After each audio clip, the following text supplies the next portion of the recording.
If setting intentions already feels heavy this year, you're not doing it wrong. You might just be doing it the loud way.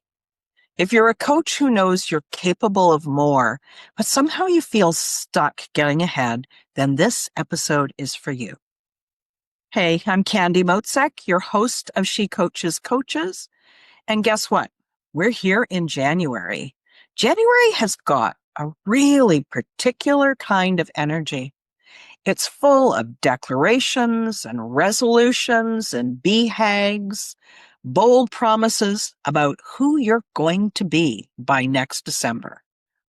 And for some, that energy is very motivating and it works. But then there are those of us that it doesn't work as well. For many thoughtful, capable people, that kind of energy is exhausting. And before the year has even begun, we're doing something that's out of alignment. So today, I want to offer you a calmer option, not because ambition is wrong, but because sustainability matters more than intensity. So here's something I've learned, both personally and professionally through years of coaching. Most intentions don't fail because people aren't disciplined enough. They fail because they're not rooted in identity. Their goals might sound impressive. Goals that can make sense logically. I'm going to increase my business by X%. Maybe goals that fit that culture of hustle or more or bigger. But they don't always fit the person that's setting them.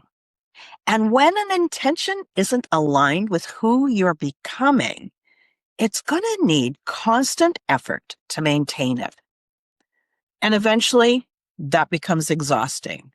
Something breaks down, your motivation drops, maybe resentment creeps in, or the goal just quietly dissolves and disappears. A calmer way to set intentions starts with a different kind of question. So instead of asking, what do I want to accomplish this year? You could ask something like, who am I becoming? And what would actually support that version of me? Let me ask that question again. Who am I becoming? And what would actually support that version of me? Now that shift matters because your intention has now become reinforcing instead of demanding.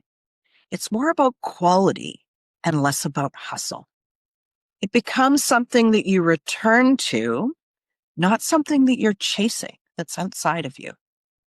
I've noticed this in my own life and work. Every time I set intentions that come from a place of pressure and stress and chasing, or from a place of comparing, that place where I say, oh, I should be further along by now, it just doesn't work. It doesn't last. That feeling of pressure and stress never, and I mean never, creates anything satisfying. But when I set my intentions that match my identity and my capacity, they've helped me shape my year quietly and consistently and effectively.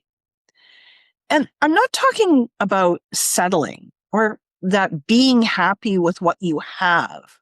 You get to be ambitious and quiet and powerful.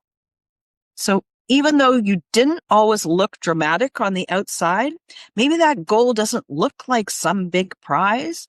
The goal is something that is aligned and it works. So let's slow this down for a minute. If you want, pause, take a breath here, and ask yourself, what would make this year feel steadier, expansive, impactful, not just more impressive?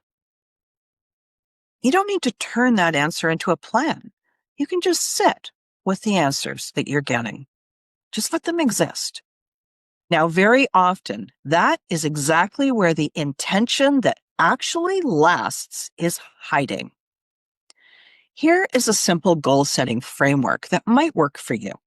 So instead of going with hustle, hard driving, super specific, smart goals, try this. Step 1, an identity anchor. The version of me that I am stepping to is, you could journal on that. What is the version of you that you are stepping into? Next, what is the directional intention? I am moving towards. Where are you moving?